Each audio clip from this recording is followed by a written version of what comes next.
Good afternoon. It's Wednesday, the 8th of March 2017, just after 1 o'clock. Welcome to UK Column News. I'm your host, Brian Gerrish. With me in the studio, Mike Robinson. Well, we're not going to mention the weather because it's so generally not spring-like in Plymouth. The budget, that should cheer people up, Mike. Well, that's not very spring-like either, although it is a comedy show, and it started it about 30 minutes ago. Philip Hammond announcing that this autumn statement that comes in the autumn will be replaced with an autumn budget, and this spring budget that he's giving today is going to be his last spring budget because that's going to be replaced with a spring statement. So that's all a bit yes, Minister. But anyway, what was he saying? Well, this on screen at the moment. First of all, we've got the spring budget 2017 background briefing issued by the House of Commons. It's full of useful information, well, we'll come on to a little bit of that at the moment. But anyway, what is he saying? £1.3 billion boost for the NHS, £320 million for new schools, £500 million for skills training for 16 to 17-year-olds, 16 to 19-year-olds, and £500 million, well, actually it's probably going to be £800 million for the National Productivity Investment Fund. This is research into technologies like artificial intelligence. We've covered that over the last couple of days.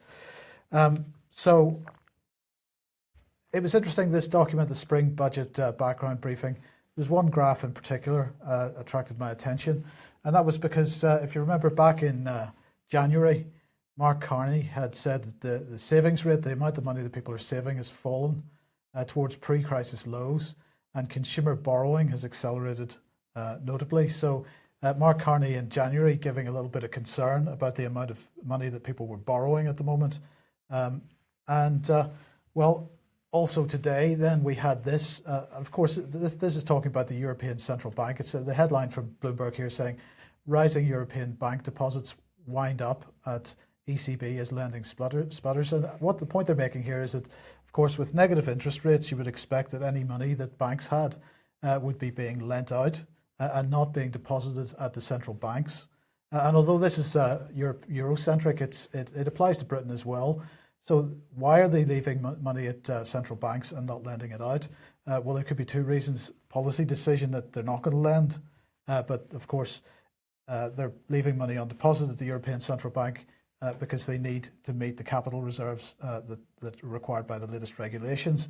But the point here is, of course, it's costing them billions of euros to keep the money held at the central bank because of negative interest rates. So why am I talking about those two stories? Because this was in the briefing document, all about GDP growth and how well the economy is doing at the moment. But when you actually look at GDP growth, what's driving it? It's consumer spending. And what isn't driving it is investment. So we've got 1.9 on the scale there, 1.9, value of 1.9 for consumer spending. That's trillion. That's all being driven by debt. And we've got a value of 0.1 trillion on investment and 0.2 trillion on government spending. That's really the point here, is that there's nobody borrowing any money because the money's not available from the banks because they're paying for it to be stored at the central banks. And people have been talking about the fact that if you do analysis on Germany, and correct me if I got this one wrong, but basically businesses in Germany over the years have been able to borrow money at a cheaper rate, hence the powerhouse in the German economy. Now banks totally in control of money, nobody else is able to give it out. Nobody gets a look in. And the other little graph from that briefing document was the UK government spending versus revenues in billions. And you can see how, all the criticism from the Tory government was of Gordon Brown's government and Gordon Brown's prudence and the amount of tax and spend that the Labour government did during their time in government. But as we can see, the Tories have been even worse here. Now they're claiming that this is all coming back together and that they're going to be borrowing much less last year. But the current government debt is £1.7 trillion. That's £50 billion in interest payments per year alone, and £62,000 owed per person in the country. So that's quite sizable. Nonetheless, they're going to give this boost to the NHS, they say, but they're going to borrow less next year, which means they're going to have to take money from somebody. But the other interesting point from the revenues there, of course, that's tax revenues. And what we're seeing is tax revenues outstripping inflation somewhat. So tax is clearly going up. Good. That's Yes, the good news. That's the good news. So there we go. But anyway, what else he's going to say, we have to wait and see, because of course it's taking place at the moment, and we'll have a proper analysis of what he is saying tomorrow, because we want to see what's in the detail. Indeed. We'll just say that Justin Walker from the British Constitution Group is outside of Westminster as we speak. We haven't had a report yet, so we'll keep that for tomorrow. But what is Justin doing with other members of the British Constitution Group?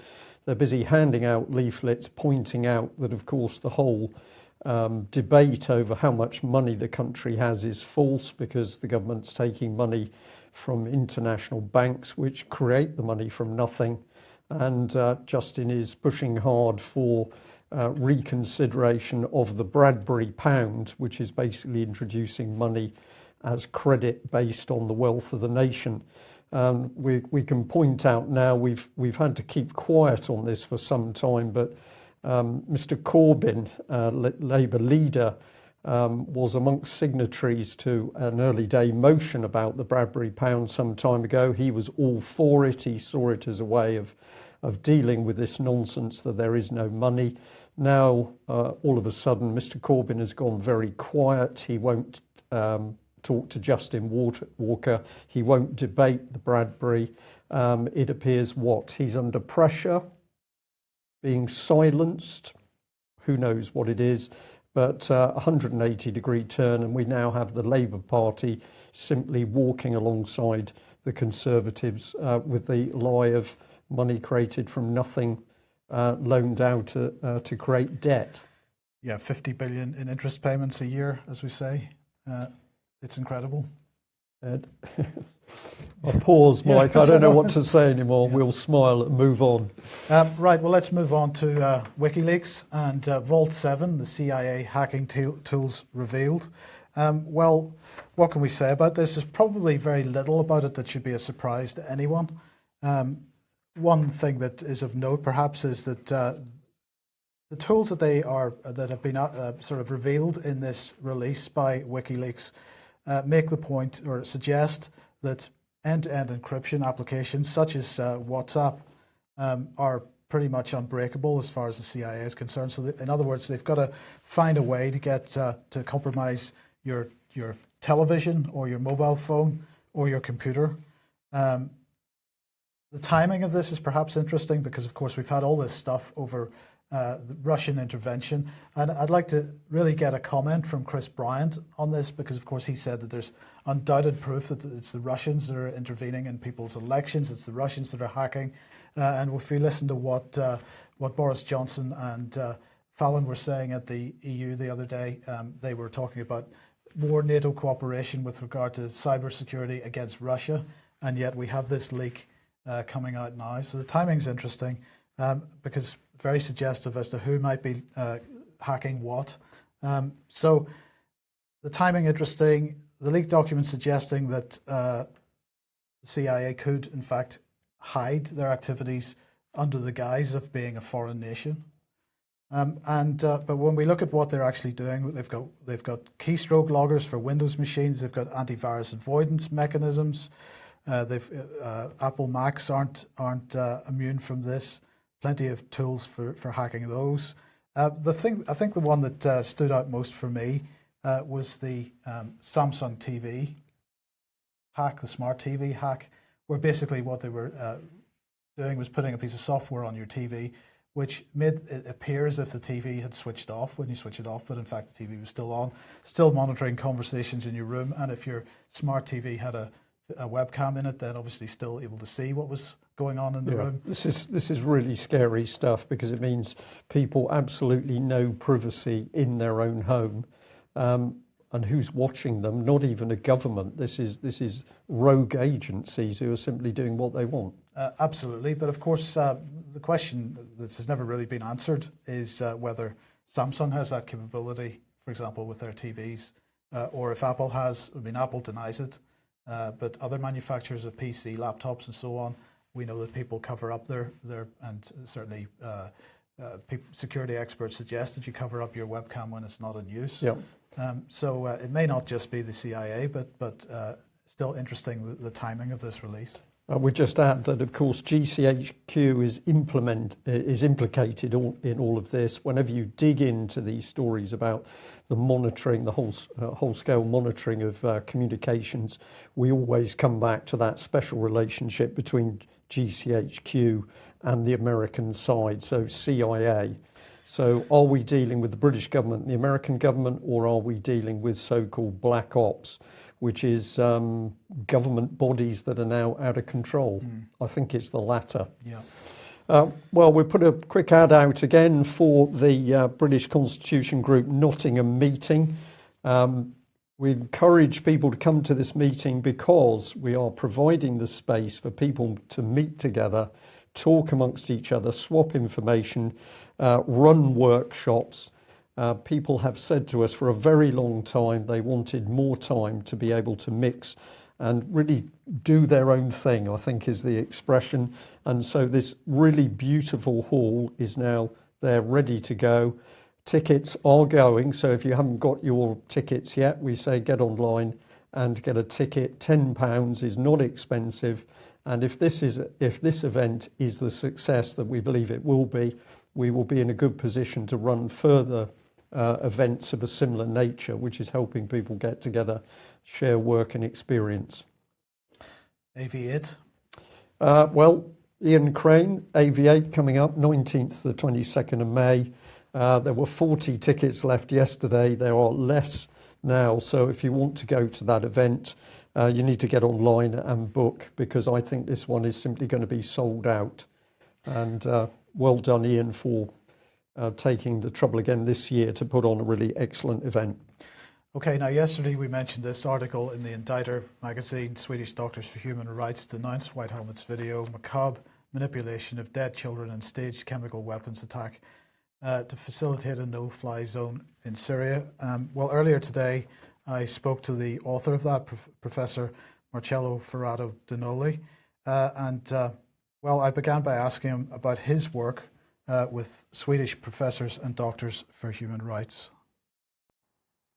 Well, at the moment, I am the chairman of the Swedish Doctors for Human Rights, which is an organization we founded for about 3 years ago in Sweden. And we also have started a magazine online called The Inditer, where we publish our analysis. And also we have another publication which is called the Swedish Doctor for Human Rights Research and Reports. There we also publish analysis related to these issues. Okay, and well, what we want to discuss today is this article that you've published on the Inditer website. The headline is Swedish Doctors for Human Rights denounce White Helmet's video, macabre manipulation of dead children and staged chemical weapons attack to facilitate a no-fly zone in Syria. Now, just before we get on to the details of this, the first thing I'd like to ask you is how did you first hear about the White Helmets? And what led you to write the first article questioning their credibility? It was in social media when I read the first reports on the activities of this organization. But then I had to do some research around this organization when it was announced in Sweden that an institution which is financed by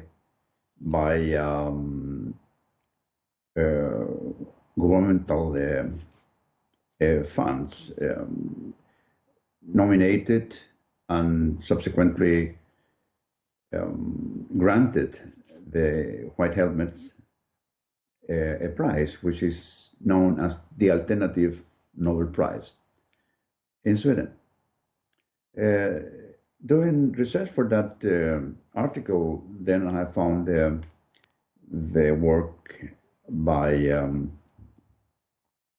Vanessa Bailey, standing work, which gave me further information about the background of that organization and the context in which they are operating.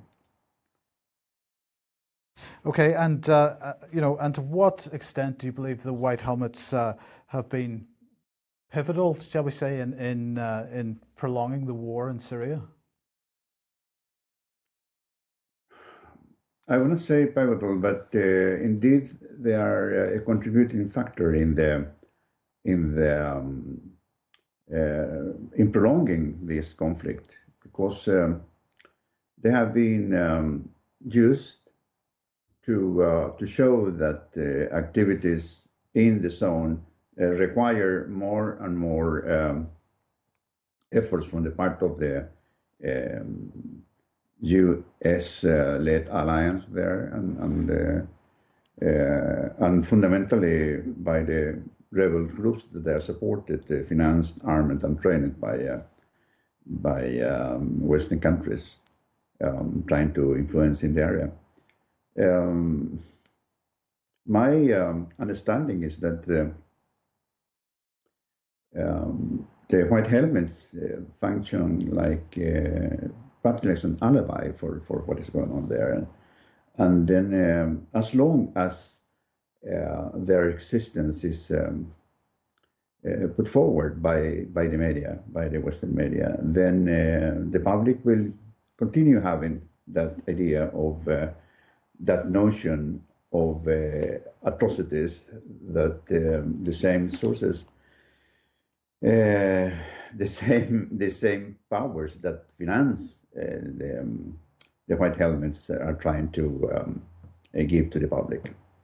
So it's like a symbiosis. The existence of the White Helmets contribute to give that false notion and ergo to continue with the conflict. And yes, that's what I can say about that. Thank you very much for that. Well, look, let's look in some detail at your concerns about the event itself. This was the report of on the Sarmin attack, and if you could just give us some observations on what you believe is malpractice and the misuse of children, perhaps for propaganda purposes. Now, I don't really want. We're not going to show the video. The video is, or at least sections of the video, are linked from your article on the Indicter if anybody wants to look at that. But what I do want to do is just show a couple of stills from the video, and so I just want to give a little bit of a warning for anybody that is sensitive to this sort of thing, that these images aren't necessarily the most pleasant. But Marcello, what was it that really gave you concern about the practices that were going on during this video? Well, I can tell you how did I get to know that video. It was a recent report by Human Rights Watch, I believe,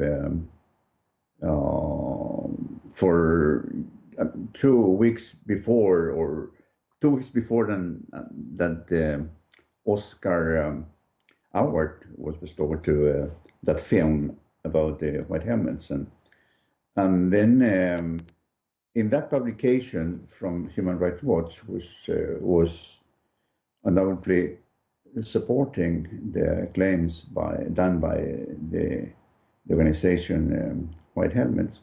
It was linked because it was a retrospective presentation of claims done against the Syrian government. So there was linked this information about the allegedly conducted gas attack in Sarbin in Syria. So I went to study that, and then in research around that item, I found the video uploaded by the White Helmets in YouTube. I reacted immediately because of the obvious defective or flawed practices they were exercising upon the patients, or even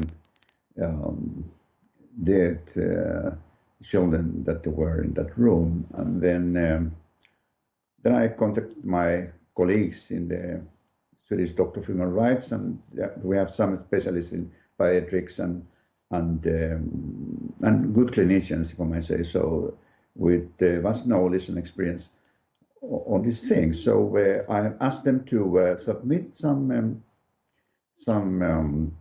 statements with regard to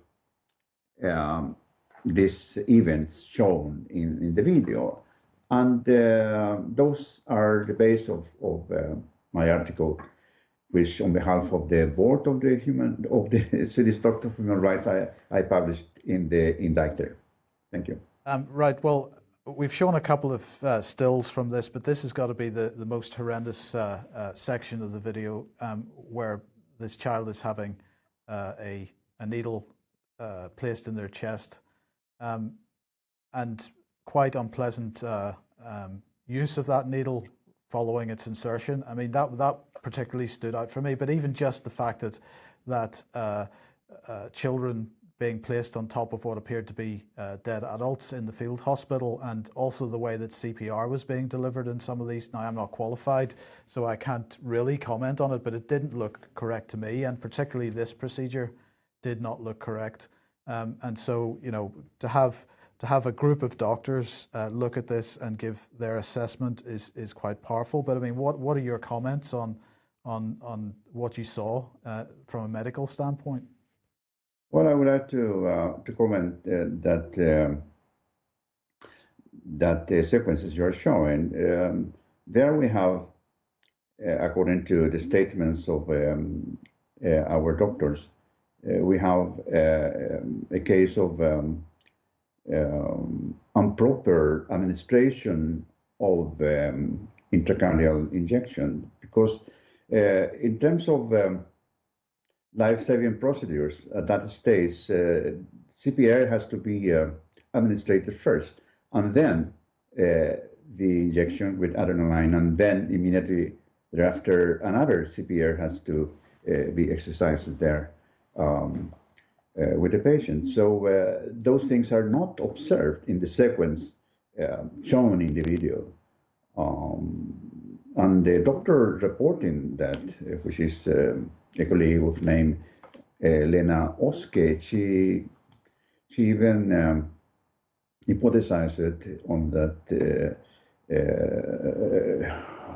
if the child was not already dead, then he might have been threatened to life because of that wrong procedure.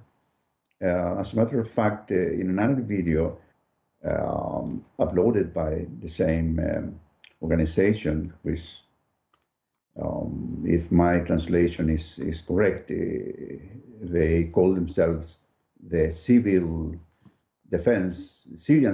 civil defense of the region. So in another video, I saw that the same child coming into a room in the arms of one of those so-called rescue workers, and then he was still alive.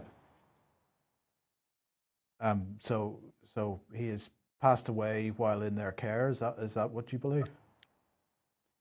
I think that anyone that is able to look at the videos uploaded, there are two main videos uploaded by the White Helmets on the 16th of March 2015 could get their own conclusions about that. They're, for me, very obvious. Okay, well, I mean, where do you believe this leaves the credibility of NATO and Western governments that are promoting the White Helmets so strongly, and for that matter, media organizations? Because, of course, this particular video, although they didn't show some of the more difficult sections to watch, Channel 4 News in Britain absolutely used sections of this video in some of their reporting. So where do you think this leaves the credibility of organizations that are promoting the work of the White Helmets? And that's really the final question for this section. Well, this is a process going on in the last years with regard to the information spread by the mainstream media.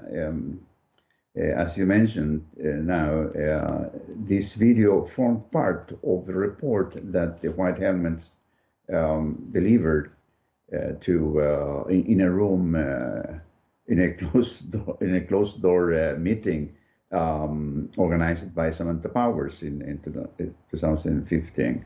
And then we had reports after that meeting about this setting, and no one was questioning that. But then we have, as I said to you, as you know that very well, we have this social media development as an alternative to the mainstream media, and so the things are getting more and more spread and contributing to heightened consciousness among the public. So we are in that process now in which fake news are counter-arrested by information, verifiable information posted in the social media.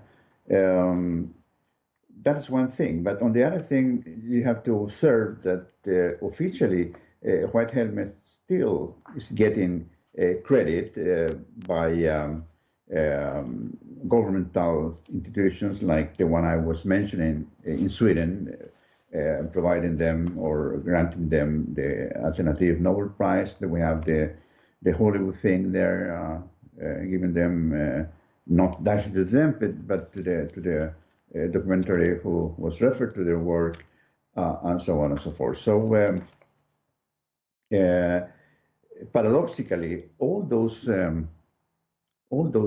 endeavors in which the power elite in the Western countries, paradoxically, I said, they are giving also them the effect, a discredit effect, since if they are supporting this kind of organization that undoubtedly are doing the work which is highly criticized from the point of view of ethics and menacing and even genuine, real saving life practices, then, as I said, it's like a boomerang going back to these governments and the media, their support and or finance. The video is horrendous, and as I say, it is a particular note in this country because it was used by Channel 4 News. The video does not show any evidence or testimony of any attack. This is one of the most peculiar aspects in this episode, because what Human Rights Watch is saying about the attack that would have been produced in March 2015 is that the two witnesses heard, not seen, heard one helicopter, and then they have no explosions, nothing. And one of the anonymous witnesses, which is reported, turned out to be a functionary of the White Helmets. So he was provided information. And the peculiar thing that has to be observed here is that the cameraman or the team who was doing the recording in the emergency room, they did not record anything outside the room or any exterior about referring to the attack itself, if that was true. So that is one question that these outlets that you are referring here, they could have investigated or tried to confirm. And Well, indeed, but they could also even have asked for medical opinion, professional medical opinion, which they don't seem to have done. Now it seems that they have not done that, but even more, it seems that they did not even care to provide themselves with the translation of what of the audio of the videos of what the medics there and the white helmets personnel there was saying to each other. For instance, in the translation I could receive, it's clear that I don't know if it's a medic or a doctor. I mean, he's instructing the others to staple the children on top of the woman who, is the funk woman there shown in the video. I'd like to thank you very much for joining us, Professor Marcello Ferrada-Dinolli. If people want to see what you are producing, please go and have a look at the Inditer magazine. You're also on Twitter. Any other way to contact you? Well, in the article that you just shown, there are contact information where anyone interested could mail me, or for that part, any other member of our editorial board, which are for the most part doctors. And on Twitter, of course, Professor's Blog, it's the name of my account on Twitter. So there you go. Well, I don't know what the response from our wider viewers and listeners is, but just watching some of the comments in our chat box, people utterly horrified about the information coming out. Really excellent interview, Mike, and isn't it wonderful to see that people like that doctor are now prepared to speak out on alternative media, and clearly he realises that now mainstream media utterly compromised in the West. So it's really up to anybody who can get quality information out with the evidence. While I was watching it, what was in my mind, having watched earlier this morning some of the brief clips of British MPs in Parliament, I started to want to describe their behaviour as children, but of course that's an insult to children. Where do you go then? You might describe them as behaving like animals. That's an insult to the animals, and you're left with a vacuum that we have people representing us in Britain whose behaviour is so horrific. Clearly they're prepared to cover up criminal action if they're not involved in it themselves. They're prepared to cover up war crimes. They're prepared to cover up the abuse of children. And they sit in Westminster today cackling and laughing and making jokes while we are driving the country into greater and greater debt with a criminal international banking system. It seems to me that it's time for the wider British public to say we need to have a complete change of the individuals in Parliament, and it needs to happen very quickly. How else, Mike, do we solve this problem that we have these same MPs creating these wars and this violence overseas, and the little children that we've seen on screen ultimately just a tiny percentage of the overall victims of that, well, it is war crimes by the British government. And I think we need to use this language when we talk about it. We are being governed by war criminals. Well, where do we go? We're going to give you some good news, but it's going to come across in a very dark form. Let's go to this story, which is come from a Norfolk paper, the Evening News, and the paper is describing two former Norfolk councillors who claim they were driven out when they raised concerns about children's services.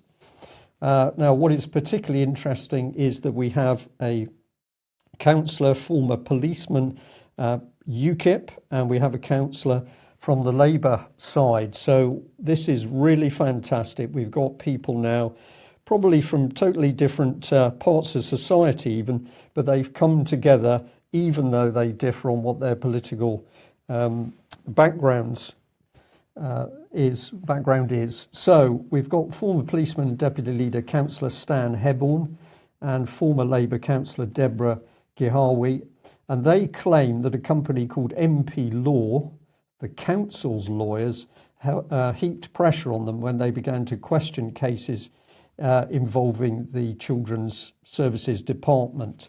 And Mr. Hebborn, who resigned in 2015, having been elected in 2013, said during his time as a councillor he'd been contacted by people whose children had been taken into care and who had alleged miscarriages of justice. So let's get that headline up. We've got good people from different political parties speaking out, but the tale they are talking about is a very, very common one, because we know that in local authorities across the country, when elected councillors start to ask questions about what is going on in social services, particularly around children's cases, they are simply told to get their noses out as elected representatives of the people who elected them. Officers in the council, backed by the council's legal teams, are telling the councillors, you can't ask questions, you're not entitled to see documents, you've no right to investigate child cases. And by this means, of course, we now have a secret cell inside our local authorities where all matters to do with children being taken from their parents, cases being run through local authority courts, and of course, local courts.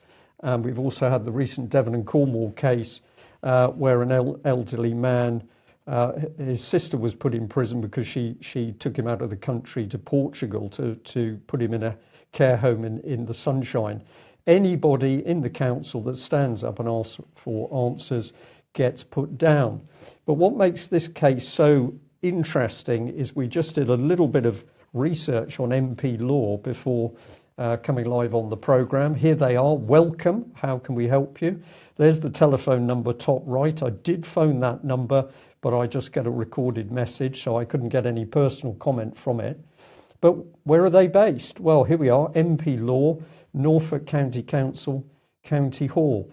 So now I'm really curious as to what's going on, because we seem to have a law firm embedded in a local authority, which is then being used to target and silence our own councillors. Is it that the local authority has spun out their legal department into a private company? I think this is exactly what we're looking at, Mike. I think we are looking at a profit-making legal company embedded inside the local authority. So the taxpayers pay the bulk of the burden, and then we've got a profit-making company on the side which is going to do anything it can to get profit out of any case.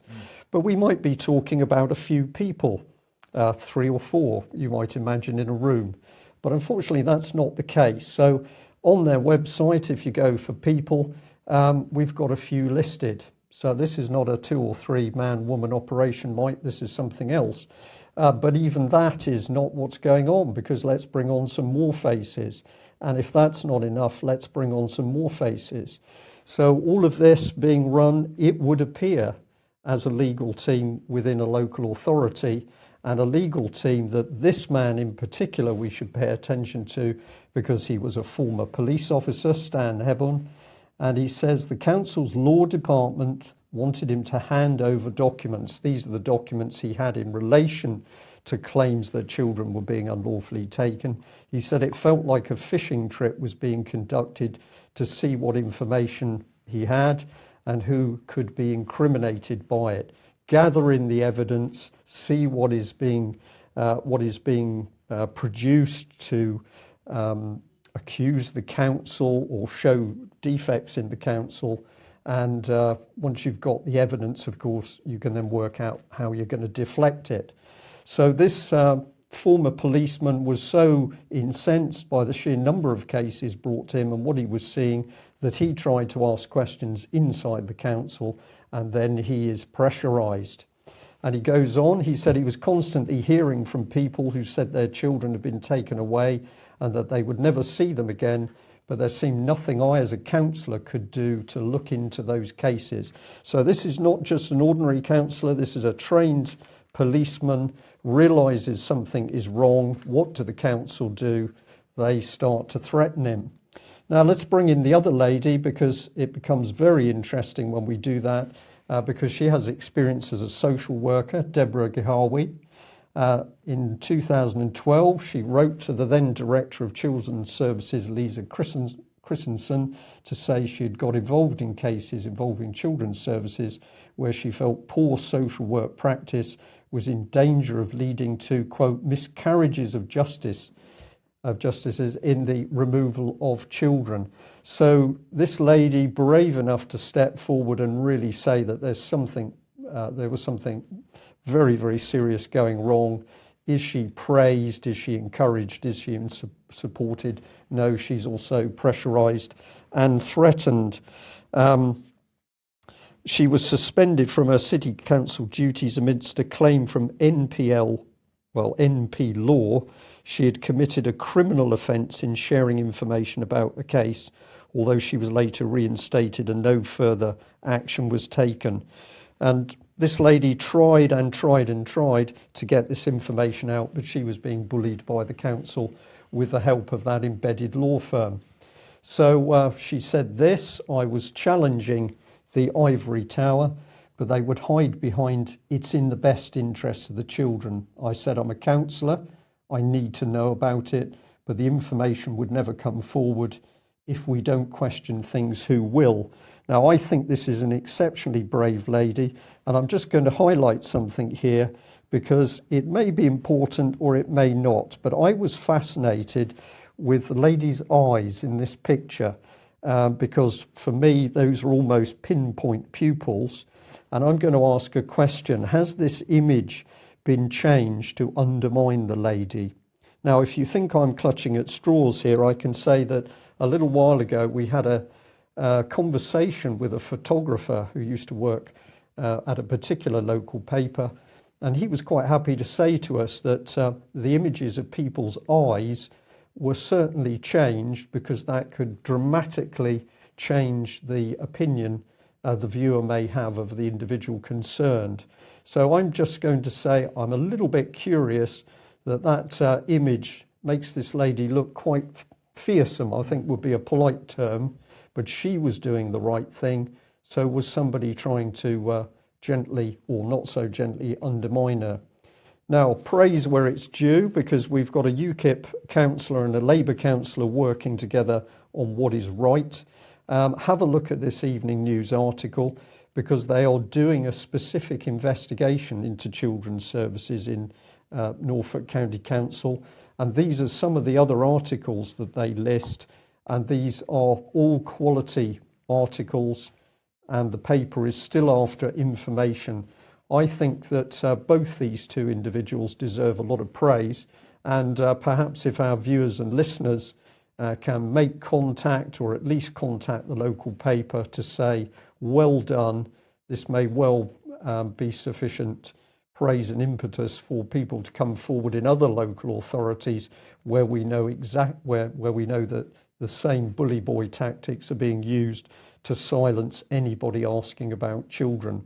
So we'll end on the positive note that this is really good to see. We're now seeing people move away from the constraints of party politics, simply doing what is right, because as human beings, this is what we need to do. We'll just jump to the other side of the scale, and thank you very much for the people who sent us this article. Eton student who shared appalling abuse photos from his dorm computer of children as young as 2 being raped is spared jail. This is the classic headline. I'm not going to report too much on this story because the news has been pretty heavy so far today, but I'm going to say that the images included children forced to have sex with animals. This is the young man concerned, Andrew Picard, but in fact he's also Andrew Bookman, and this is where the story starts. And we will go to Pride's Purge, because a really excellent article asking some key questions about this case and saying, isn't it interesting that this young man went to court under his mother's name and not his family name, which is Bookman, because that leads us to a successful lawyer and partner in a legal firm. But it also means that the prosecution is under one name, so perhaps later on in life he may be able to hide behind the name that he didn't use in court? This is absolutely correct, Mike. I'll just add a bit more that Pride's Purge posted. It said at the end of their article, which included documents and excerpts to prove what they were saying was true, allowing a defendant to use a false name could only happen with the agreement of the court, the prosecution, the police, and the presiding judge. Must be useful to have friends in high places. So very high-powered father, law firm very close to the City of London, law firm advising banks. What we've got on here is a two-tier justice system, depending what your wealth and power base is. In the chat box, somebody's saying Anthony Linton, and I guess that's a similar situation, and anybody who wants to look that up on the internet, I'm sure they'll get the details. Indeed. Well, we'll just end on this. I think I'm right in saying that Mr.